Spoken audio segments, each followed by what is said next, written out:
Hey everyone, welcome to Reddit Readout. Today we are checking out People of Reddit. Story 1. Hierarchy put a spoke in wheel, I let them run into the wall. I'm working for a MSP company in the IT field. Few months ago we were bought by a bigger one and restructured a lot of thing. I'm part of operational team, so I'm working for our customers, but I ended up managing our main software too. This software is used by almost all the users to work. Since 2 years I have to fight with the director of internal IT all the time to have access to what I need to do my job. There is no real internal IT, just 2 people doing their job and few other like me doing specific parts. This is official, not shadow IT. I need to update our main software every month, first the server, then deploy the software on the whole company. Since I don't have the rights to deploy the software, I have to chase people from internal multiple times a month to verify they deployed the package I provided, where it doesn't work, etc. The people I have to chase forgot every time and have other things to do, even them don't understand why I don't receive the rights to do it myself. So I asked to the director to allow me doing the update myself because that's the most logical and efficient way. I also explained to him the issue about constantly reminding other people to do their work. He was initially okay, I was supposed to receive these rights. Finally he decided his department will take care of the whole update process for the software. I was upset since he totally ignored the fact no one planned anything and that I have to micromanage these people and make me lose a lot of time. But it was the last straw and decided to stick to my job duties and stop preventing them running into the wall. I answered the mail saying I acknowledge his decision and reminding him and his team I will update the server last Saturday as it was planned. I warned them they have to update the software as well or nothing will work. Guess what happened? They did nothing and this morning few hundred of people wasn't able to work. I redirected all support queries to the internal IT team and they didn't succeed to update the damn software. I'm enjoying every second of this shit show. Story 2. Fight music with music. I live in a shared apartment and my bedroom is next to our neighbor's living room. I'm not big on neighborly confrontation and until now chose to keep my mouth shut, as they normally quiet down around 11 p.m. or midnight and I could just move to the living room during the day. Only once did I lose my temper and banged against the wall quite furiously after a particularly exhausting work day. It got quiet immediately, so that was nice and made me feel real bad about myself. Now my time in the apartment is coming to an end and I simply don't care anymore. It started with me having a bad headache recently and the girl on the other side of the terribly insulated wall having a go at her piano and showing her non-existent voice control off. Let me tell you, I feel like a braying donkey is a blessing for the ears compared to this singing. So after having lurked this sub for months, I decided to be petty myself for once and got my speakers out, placed them carefully in front of the wall and whipped out my phone. You see, I listen to all sorts of music genres, but my favorite has always been pop punk and hard rock. Spotify created extensive playlists for me with fantastic, wild, teenage ragey songs, which are now playing at close to max volume whenever the neighbors decide to watch TV on full volume, have video calls that can probably be understood 2 floors up and down and, kinda maliciously, my favorite, drowning out the screeches coming from a few meters away has been a blessing. So while I could still increase my pettiness, I'm actually glad to be able to give them a taste of their own medicine with a few minutes of very loud and aggressive sounding music. And as they normally quiet down quite quickly, or just move to another room and bother another neighbor, it works for me. Story 3. Not much to say here other than been in a LDR relationship with a girl for about a year and she got married in August. So as the title says, I've, M24, been in a LDR with a girl Becca, F27, we met online and instantly got it off and decided to make it official within a week of knowing each other. From what it seemed it was a pretty good relationship, but now that I look back there were clearly some sketchy stuff going on. She's only really call if she was on her way to or from school or work, she got her stuff to work in a pharmacy in February, or if she was driving a town over to visit her mom, but she would always end calls before leaving the car and going inside. Then she at time would go a few days not saying anything for mental health reasons, I have struggled with depression, so I completely understand, that I know she was spending time around people she couldn't risk knowing about me.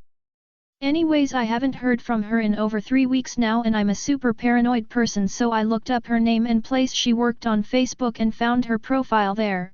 Our communication was only Snap and texting her phone. Turns out she got married in August a few months ago, so not only has she been in a committed relationship since 2018, even after getting married she still continued to talk to me and call me her future hubby and wave a future together in my face. So anyways, I found her husband on FB as well and messaged him with details, telling him the details of mine and her relationship over the last year with pictures of her as proof. I thought about leaving it alone, but I know if I were in his shoes I'd want to know. And my only rule in a relationship is don't lie or cheat on me, and considering that's what our entire relationship was, apparently she deserves whatever outcomes comes from this. Anyways, this was all today, so hopefully this blows up and people connect the dots to them in the case they don't see or open my messenger's messages I sent. Story 4. Jail story. Loud-mouthed predator was always causing issues and starting fights, so we drugged his coffee creamer. This happened about a decade ago. When I was about 24, I got arrested for simple possession of a Schedule I narcotic, and because I live in the Bible Belt, I had to go and do a little over a year in the big house. Just for reference, I am a pretty clean-cut looking white dude. Don't really have many tattoos either. But I am 6'3" and in shape, so I had that going for me. Anyways, the place was absolutely terrible. My dorm was a warehouse that held 50 men in a giant room, and everybody slept on bunk beds that were placed about 2 feet from each other. Temps regularly got into the triple digits during the summers and the AC never works. There were fans, but most had been stripped of their wires with people trying to make tattoo guns. So this place was gross, and quite dangerous, being overrun with knuckleheads.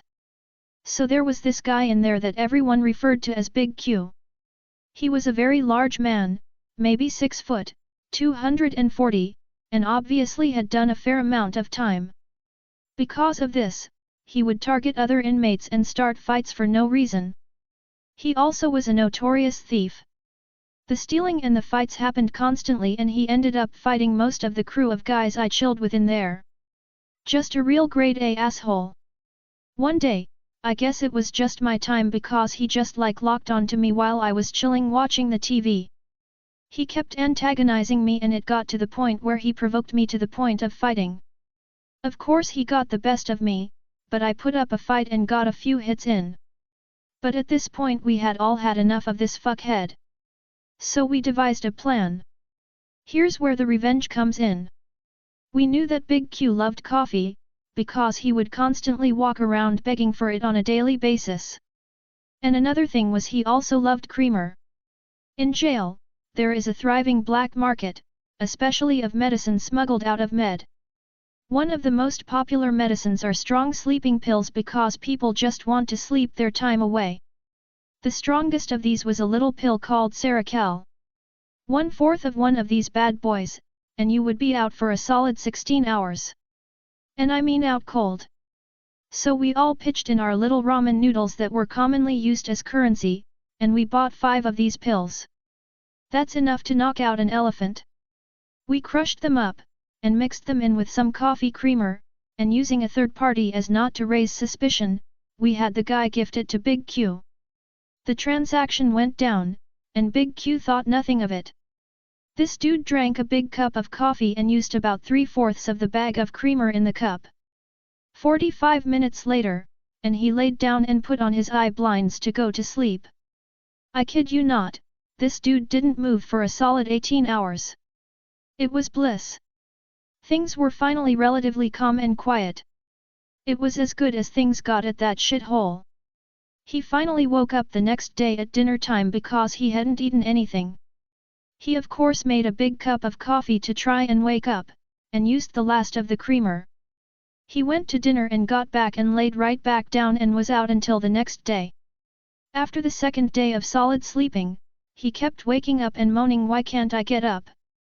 I'm so tired. I swear it was so glorious." He never figured out what had happened or that it was us.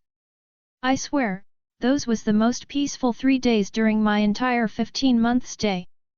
Big Q, if you're still out there, you can suck it. Story 5. Want to be the office tyrant, enjoy getting fired in disgrace. For some reason the moderators of Pro Revenge didn't think this was pro enough, so here goes. Back in the late 1990s I worked for a company that built and sold computers in bulk for large businesses. It was originally a Chinese firm with its American expansion headquarters based in Milpitas, California. Name of the company rhymes with Dupercom. They had satellite offices all around the United States. I was the lead technician and computer builder at one of the locations in South Texas. It was a relatively small business, about 20 or so people, with sales offices in the front and a huge warehouse filled with computer parts in the back. We had a total Karen of an office manager named Susanna who was the definition of a petty tyrant. She attempted to rule that office with an iron fist and was a total bitch to everyone. She had the emotional maturity of a jealous, self-centered middle schooler and it showed. She liked to try to constantly exert power over everyone, and everyone in the office absolutely hated her. When her secretary had us build her a new computer for her home, Susanna marched into our tech office the next day and demanded to know what kind of computer we built her, just so she could order one for herself that was more powerful, because it isn't right that my subordinate have a better computer than me.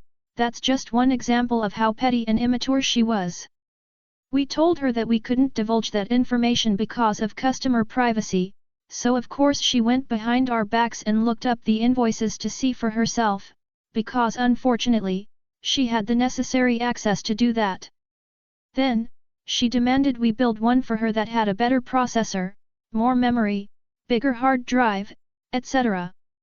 Then, she proceeded to take the computer home for herself and wrote it off at company expense. She didn't even pay for it like her secretary/assistant did. Another example of her pettiness was towards myself.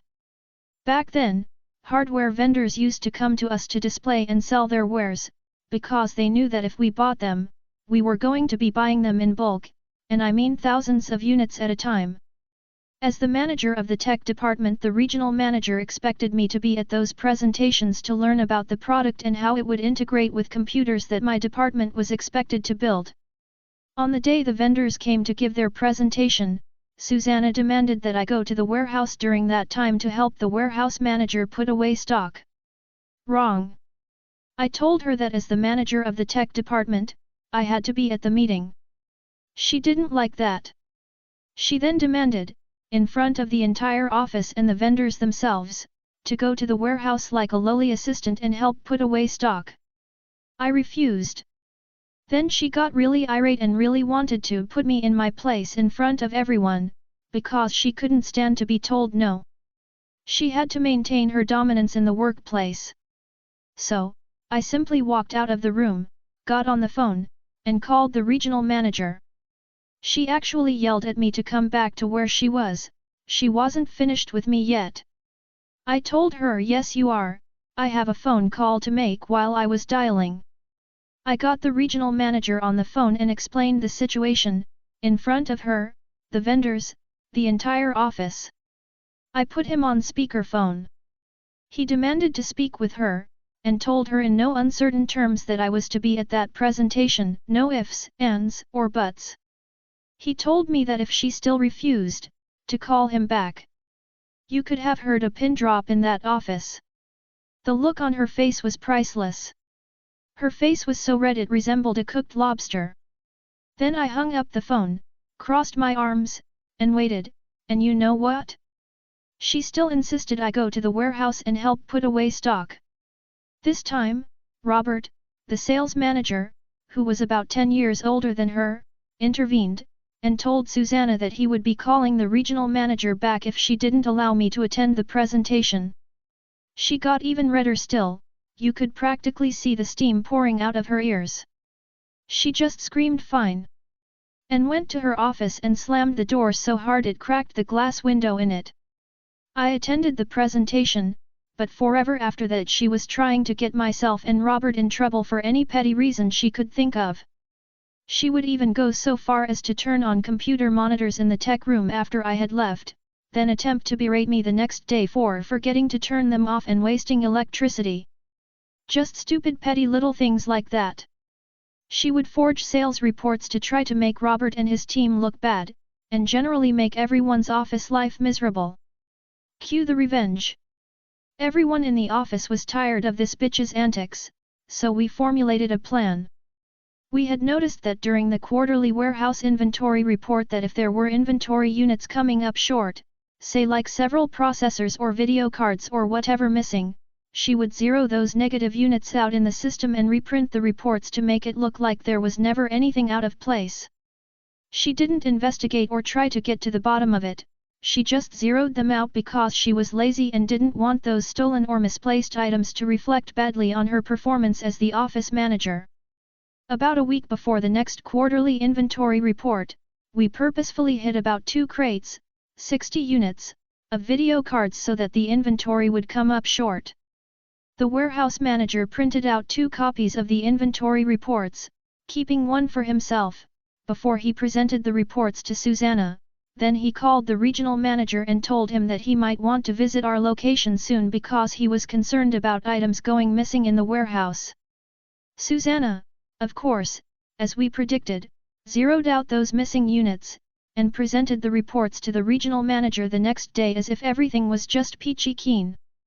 The warehouse manager then took the regional manager aside and showed him the real reports, and told him of Susanna's butt-covering shenanigans. Needless to say, she was very much fired within minutes after those reports were presented. Then entire office watched in silent happiness as a disgraced Susanna cleaned out her office and made the walk of shame to her car. As soon as the main office door closed behind her, everyone in the office cheered. It was loud enough that Susanna heard through the glass doors and windows as she shamefacedly walked her box of belongings out to load into her car, tears of embarrassment and rage streaming down her face. You could tell she heard because she stopped with her head down for a brief moment before continuing on to her car. Susanna's assistant, a nice older woman named Helen, became the new office manager. Everyone at the office was much happier with her at the helm, and productivity increased accordingly. That's all for today. Please don't forget to like and subscribe.